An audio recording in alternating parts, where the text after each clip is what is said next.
আসসালামু আলাইকুম রহমতুল্লাহি ওয়া বারাকাতুহু। আলহামদুলিল্লাহ ওয়াসসালাতু ওয়াসসালামু আলা মান লা নাবিয়্যা বা'দাহু। আউযু বিল্লাহি মিনাশ শাইতানির রাজিম। বিসমিল্লাহির রহমানির রহিম।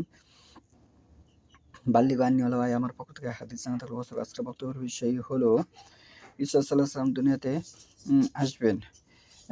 সহিহুল বুখারীর ৩ নম্বর খণ্ড, হাদিস হচ্ছে ৩৪48। আবু হুরায়রা রাদিয়াল্লাহু হতে বর্ণিত, তিনি বলেন, আল্লাহ রাসূল সাল্লাল্লাহু আলাইহি ওয়াসাল্লাম বলেছেন, শপথ সেই সত্তার যার হাতে আমার প্রাণ, শীঘ্রই তোমাদের মধ্যে মারইয়ামের পুত্র ঈসা সাল্লাল্লাহু আলাইহি শাসক ও ন্যায় বিচারক হিসেবে আগমন করবেন। তিনি ক্রুশ ভেঙে ফেলবেন, যে যে ক্রুশ ছিল এগুলো ভেঙে ফেলবেন, শূকর হত্যা করবেন এবং তিনি যুদ্ধের সমাপ্তি টানবেন। তখন সম্পদের ঢেউ বয়ে চলবে, এমনকি কেউ তা গ্রহণ করতে চাইবে না।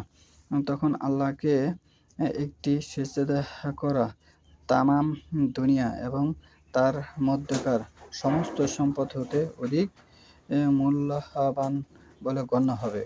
অতঃপর আবু হুরায়রা রাদিয়াল্লাহু বলেন, তোমরা ইচ্ছা করলে এর সমর্থনে এ আয়াতটি পড়তে পারো। কিতাবদারদের মধ্যে প্রত্যেকে তা আর ঈসা সাল্লাল্লাহু আলাইহি মৃত্যুর পূর্বে তাকে বিশ্বাস করবে এবং কিয়ামতের দিন তিনি তাদের বিপক্ষে সাক্ষ্য দিবেন। সহিহুল বুখারীর ৩ নম্বর খণ্ড, হাদিস হচ্ছে ৩৪৪৯। আবু হুরায়রা রাদিয়াল্লাহু হতে বর্ণিত, তিনি বলেন, আল্লাহ রাসূল সাল্লাল্লাহু আলাইহি ওয়াসাল্লাম বলেছেন, তোমাদের অবস্থা এমন হবে যখন তোমাদের মধ্যে মরিয়ম পুত্র ঈসা সাল্লাল্লাহু অবতরণ করবেন, আর তোমাদের ইমাম তোমাদের মধ্য থেকেই হবে।